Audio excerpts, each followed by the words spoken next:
Okay, ശക്തി കേന്ദ്രങ്ങളിൽ B J പിയുടെ ഒരു കിതപ്പ്, ബി ജെ പി ശക്തി കേന്ദ്രങ്ങളിൽ രാഹുലിന്റെ ഒരു കുതിപ്പ് അല്ലേ? രാഹുലിന്റെ കുതിപ്പാണ് കണ്ടത്. എനിക്ക് തോന്നുന്നു ആ സമയം കൊണ്ട് 2 സ്ഥലങ്ങളിൽ വലിയ മാറ്റം സംഭവിച്ചിട്ടുണ്ട്. അതുകൂടി നമ്മൾ എടുത്ത് പറയേണ്ടതുണ്ട് എന്ന് തോന്നുന്നു.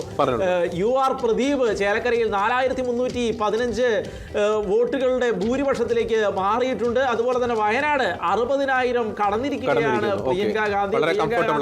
പ്രിയങ്ക ഗാന്ധി ശരവേഗത്തിൽ കുതിക്കുകയാണ് വയനാട്ടിൽ. ഇപ്പോൾ എന്താണെങ്കിലും വളരെ വലിയ മുന്നേറ്റം തന്നെ വയനാട്ടിൽ പ്രിയങ്ക ഗാന്ധി നടത്തുന്നുണ്ട്. എന്താണെങ്കിലും വയനാട്ടിലെ ജനങ്ങൾ വോട്ട് ചെയ്തവരെല്ലാം പ്രിയങ്ക ഗാന്ധിക്ക് ചെയ്ത ഒരു രീതിയിലാണ് വയനാട്ടിൽ ഇപ്പോൾ പ്രിയങ്ക ഗാന്ധിയുടെ മുന്നേറ്റം. മറ്റുള്ളവർക്ക് ഈ പറയുന്ന അധികം വോട്ടുകൾ ലഭിക്കാത്ത ഒരു സാഹചര്യവും വയനാട്ടിലുണ്ട്. അതിന് പിന്നാലെയാണ് ഇപ്പോൾ UR പ്രദീപ് LDFന് ആശ്വാസമായി, വലിയ ആശ്വാസമാണ്. ചേലക്കരയിൽ 4315 വോട്ടിന്റെ ഭൂരിപക്ഷം നേടിയിരിക്കുന്നു എന്നുള്ളത് ഒരു വലിയ ആശ്വാസമാണ്.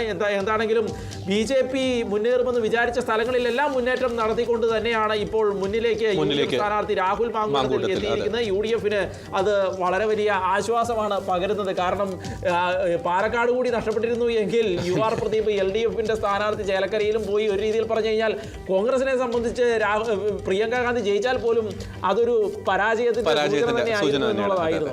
അത് കറക്റ്റാണ്. നമുക്കിനി ചേലക്കരയിലെ 2ാം റൗണ്ട് പൂർത്തിയാകുമ്പോൾ അതിന്റെ വലിയൊരു അപ്ഡേഷൻ തെരഞ്ഞെടുപ്പ് കമ്മീഷൻ നമുക്ക് നൽകുന്നുണ്ട്. UR പ്രദീപിന്റെ ടോട്ടൽ വോട്ട്സ് എന്ന് പറയുന്നത് 11,792, രമ്യ ഹരിദാസ് 8,011, കെ ബാലകൃഷ്ണൻ 4,399, അതായത് 3,781 വോട്ടുകൾക്കാണ് നിലവിൽ UR പ്രദീപ് മുന്നിൽ നിൽക്കുന്നത് എന്നാണ് ഇലക്ഷൻ കമ്മീഷൻ 2ാം റൗണ്ട് പൂർത്തിയാകുമ്പോൾ ഇലക്ഷൻ കമ്മീഷൻ നമുക്ക് നൽകുന്ന ഒരു വിവരം എന്ന് പറയുന്നത്. അതിനകത്ത് എടുത്തു പറയേണ്ട ഒരു പ്രധാനപ്പെട്ട ഒരു കാര്യം എന്ന് പറയുന്നത് നിലവിലെ ഘട്ടത്തിൽ ചേലക്കരയിൽ BJP അതിൻ്റെ ഒരു നില മെച്ചപ്പെടുത്തുന്നുണ്ട്. കാരണം ഈ വരവൂർ, ദേശമംഗലം, വള്ളത്തോൾ നഗർ എന്നീ പഞ്ചായത്തുകളാണ് ആദ്യം എണ്ണി തുടങ്ങുന്നത്. കഴിഞ്ഞ തവണ വരവൂർ പഞ്ചായത്തിൽ BJPക്ക് ലഭിച്ചത് 1,768 വോട്ടുകളാണ്. ദേശമംഗലത്ത് ലഭിച്ചത് 1,957 വോട്ടുകളാണ്.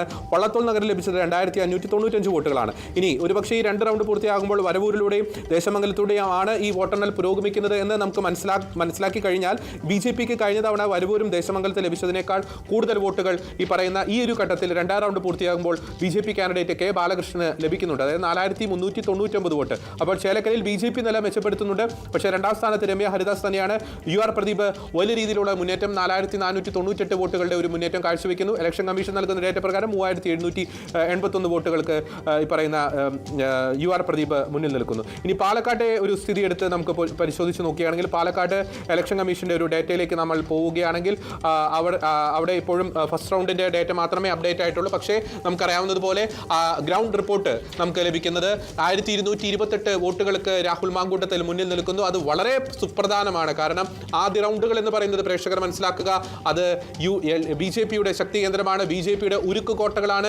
BJP ഒരു കാലഘട്ടത്തിലും ആ കോട്ടകൾ തകരില്ല എന്ന് പ്രതീക്ഷ അർപ്പിച്ച പ്രദേശങ്ങളിൽ രാഹുൽ മാങ്കൂട്ടത്തിൽ ഒരു തേരോട്ടം തന്നെ ഒരു നടത്തിയിരിക്കുന്നു. രാഹുൽ മാങ്കൂട്ടത്തിൽ 1,228 വോട്ടുകൾക്ക്, അത് UDFനെ സംബന്ധിച്ചിടത്തോളം UDFന് നൽകുന്ന ഒരു ബൂസ്റ്റിംഗ് എന്ന് പറയുന്നത് വളരെ വലുതാണ്. ഷാഫി പറമ്പലിന് പിന്നാലെ ഷാഫി പറമ്പലിന്റെ സന്തത സഹചാരി, അല്ലെ, കൂട്ടുകാരനെന്ന് വിശേഷിപ്പിക്കാവുന്ന രാഹുൽ മാങ്കൂട്ടത്തിൽ ഇപ്പോൾ പാലക്കാടത്തെ ഷാഫിയുടെ കോട്ടയിൽ തേരോട്ടം നടത്തിക്കൊണ്ടിരിക്കുകയാണ്. പ്രിയങ്ക ഗാന്ധി 68,917 വോട്ടുകൾക്ക് വയനാട്ടിൽ ശരവേഗത്തിൽ മുന്നേറുന്നു. മഹാരാഷ്ട്രയിൽ കോൺഗ്രസ് സഖ്യത്തെയും ഒരുപാട് പിന്നിലാക്കിക്കൊണ്ട് BJP ശരവേഗത്തിൽ, മിസൈൽ വേഗത്തിൽ കുതിച്ചുകൊണ്ടിരിക്കുകയാണ്. മഹാരാഷ്ട്രയിൽ 201 സീറ്റുകളിലാണ് NDA സഖ്യം ഇപ്പോൾ മുന്നേറിക്കൊണ്ടിരിക്കുന്നത്. കോൺഗ്രസിന്റെ NDA സഖ്യം, ശരത് പവാർ അടങ്ങുന്ന, ഉദ്ധവ് താക്കറെ അടങ്ങുന്ന കോൺഗ്രസിന്റെ അവിടെ 60 സീറ്റുകളിൽ മാത്രമാണ് മഹാരാഷ്ട്രയിൽ മുന്നേറാൻ കഴിഞ്ഞിട്ടുള്ളൂ എന്നുള്ളതാണ് മഹാരാഷ്ട്രയിൽ നിന്ന് വരുന്നത്. എനിക്ക് തോന്നുന്നത് മഹാരാഷ്ട്ര ഹരിയാനയെ പോലെ തന്നെ ജാർഖണ്ഡും ഇപ്പോൾ 42 സീറ്റിന്റെ ഭൂരിപക്ഷം, 42 സീറ്റിന്റെ മുന്നേറ്റം നടത്തിക്കൊണ്ടിരിക്കുകയാണ്. ഏകദേശം 41 സീറ്റ് മതി അവിടെ ഭൂരിപക്ഷത്തിൽ, ഒരു സീറ്റ് കൂടുതലാണ്. എന്താണെങ്കിലും അത് വളരെ പ്രധാനപ്പെട്ട BJPയുടെ ഒരു ഇലക്ഷൻ മാനേജ്മെന്റ് എന്ന് പറയുന്നത്, ഈ അവരുടെ ഒരു മൈക്രോ മാനേജ്മെന്റ് വളരെ പ്രധാനപ്പെട്ട. ഇപ്പോൾ ലോക്സഭയിൽ തിരിച്ചടി ഉണ്ടായി, കൃത്യമായിട്ട് ഒരു 3-4 മാസം മാത്രമേ ഉണ്ടായിരുന്നുള്ളൂ. അതിൽ നിന്ന് പാഠം ഉൾക്കൊണ്ടുകൊണ്ട് ഗ്രൗണ്ട് വർക്ക് ചെയ്ത് അതൊരു നേട്ടം കൊയ്യുക, അല്ലേ? കോൺഗ്രസിനെ സംബന്ധിച്ചിടത്തോളം നേരെ തിരിച്ചാണ്. ലോക്സഭയിൽ നേട്ടമുണ്ടാക്കിയ പക്ഷേ അത് കണ്ടിന്യൂ ചെയ്യാൻ പറ്റത്തില്ല. ലോക്സഭയിൽ നേട്ടമുണ്ടാക്കിയതിനെ അത് കൃത്യമായി കണ്ടിന്യൂ ചെയ്യാൻ പറ്റുന്നില്ല. എനിക്ക് തോന്നുന്നത് യു പിയിലെ ഒരു കോൺട്രവേഴ്സിലായിരുന്നു പലപ്പോഴും കോൺഗ്രസിന് ഏറ്റവും എടുത്തു കാണിക്കാനുള്ള ഒരു കാര്യം എന്ന് പറയുന്നത് യു പിയിൽ ഉണ്ടായിട്ടുള്ള ആ ഒരു മുന്നേറ്റം. സീറ്റിന് അപ്രതീക്ഷിതമായിട്ട് ഏകദേശം 40-ന് മുകളിൽ സീറ്റുകൾ അവർക്ക് അവിടെ കിട്ടുന്ന ഒരു സാഹചര്യം ഉണ്ടായത് ആണ് ഏറ്റവും പ്രധാനപ്പെട്ട കാര്യമായിട്ടുണ്ടായത്. പക്ഷേ തിരിച്ച് ഹരിയാന ആ മേഖലകളിലേക്ക് വരുമ്പോൾ, മഹാരാഷ്ട്ര ആ മേഖലകളിലേക്ക് വരുമ്പോൾ BJPക്ക് ഉണ്ടായിരുന്ന ആ എഡ്ജ് ഉണ്ട്, ഒരു എഡ്ജ്. അവിടെ പലപ്പോഴും കോൺഗ്രസിനെ മിസ്ലീഡ് ചെയ്തത് കർഷകരുടെ സമരങ്ങളെല്ലാമാണ് അവർ ഏറ്റവും പ്രധാനമായിട്ട് എടുത്ത് നോക്കുന്നൊരു സാഹചര്യമുണ്ട്. കർഷകരുടെ സമരമൊക്കെ തങ്ങൾക്ക് ഗ്രൗണ്ട് ലെവലിൽ ഒരുപാട് വോട്ടുകൾ ഉണ്ടാക്കാൻ സാധിക്കുമെന്ന് കോൺഗ്രസ് ഒരു മിസ്അണ്ടർസ്റ്റാൻഡിംഗ് ആയിരുന്നു എന്നാണ് പിന്നീടാണ് മനസ്സിലായി. ഇപ്പോഴുള്ള ഈ വിജയങ്ങൾ, ഹരിയാനയുടെ BJPയുടെ വിജയം, മഹാരാഷ്ട്രയിലെ വിജയമൊക്കെയാണ് അത് ഒരു മിസ്അണ്ടർസ്റ്റാൻഡിംഗ് ആയിരുന്നു എന്നുള്ളത് മനസ്സിലാക്കുക. പക്ഷേ അത് കൃത്യമായി മനസ്സിലാക്കുക, ഗ്രൗണ്ട് ലെവലിൽ മനസ്സിലാക്കുക എന്നുള്ളത് BJPക്കാണ് കാര്യം. ഇപ്പൊ ഗ്രൗണ്ട് ലെവൽ മാനേജ്മെന്റിനെ കുറിച്ച് പറഞ്ഞപ്പോൾ BJP അത് കൃത്യമായി മനസ്സിലാക്കി, കോൺഗ്രസ് അത് കൃത്യമായി മനസ്സിലാക്കിയില്ല എന്നുള്ളതാണ് ഈ BJPയുടെ വിജയത്തെ കുറിച്ച് നമുക്ക് മനസ്സിലാക്കാൻ കഴിയുന്നത്. എന്താണെങ്കിലും മഹാരാഷ്ട്രയിൽ 201 സീറ്റിന്റെ വലിയ മുന്നേറ്റം മഹാരാഷ്ട്രയിൽ BJP നടത്തിക്കൊണ്ടിരിക്കുന്നു. പാലക്കാട് ഇപ്പോഴും 1228 വോട്ടുകൾക്ക് രാഹുൽ മാങ്കൂട്ടത്തിൽ മുന്നിലാണ്.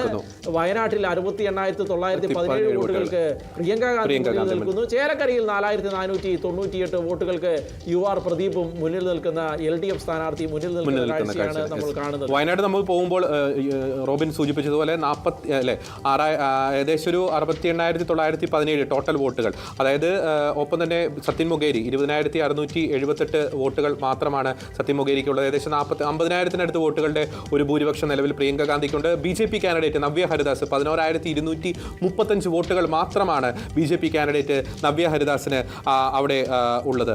അതുകൊണ്ട് തന്നെ വയനാട് നമുക്ക് നോക്കേണ്ട ഇനി ഭൂരിപക്ഷം എവിടെ എത്തി നിൽക്കും എന്ന കാര്യത്തിൽ മാത്രമേ സംശയമുള്ളൂ. അത് രാഹുൽ ഗാന്ധിക്കൊപ്പം നിൽക്കുമോ അതോ രാഹുൽ ഗാന്ധിയേക്കാൾ കുറവ് ഭൂരിപക്ഷം ലഭിക്കുമോ എന്ന കാര്യത്തിൽ മാത്രമേ വയനാട് നമ്മൾ നോക്കേണ്ടതുള്ളൂ. നമ്മുടെ നോട്ടം എത്തി നിൽക്കേണ്ടത് പാലക്കാട്ടേക്കാണ്, അല്ലേ?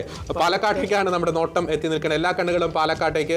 ചേലക്കരയും പറയാൻ പറ്റത്തില്ല റോബിൻ, കാരണം ചേലക്കരയും ഒരുപക്ഷെ ഈ പറയുന്ന UDF വിശ്വസിക്കുന്ന അല്ലെങ്കിൽ UDFന്റെ ഒരു കോട്ടകളിലേക്കൊക്കെ എത്തുമ്പോൾ ഒരുപക്ഷെ ഈ ഒരു ഭൂരിപക്ഷം ഒന്ന് കുറയ്ക്കാൻ ചിലപ്പോൾ UDFന് സാധിച്ചേക്കാം. നമുക്ക് പറയാറായിട്ടില്ല, പക്ഷേ അത് തുടർ മണിക്കൂറുകൾ മാത്രമേ ആ ഒരു ചോദ്യത്തിനുള്ള ഉത്തരം നമുക്ക് ലഭിക്കുകയുള്ളൂ. തീർച്ചയായിട്ടും ഇപ്പോൾ പ്രേക്ഷകർക്ക് നൽകാൻ കഴിയുന്ന ഏറ്റവും വലിയൊരു അപ്ഡേഷൻ എന്ന് പറയുന്നത് ആ ഒരു അപ്രതീക്ഷിത മുന്നേറ്റം തന്നെ രാഹുൽ മാങ്കൂട്ടത്തിൽ BJP കോട്ടകൾ തകർത്തുകൊണ്ട് കാഴ്ചവെച്ചിരിക്കുന്നു.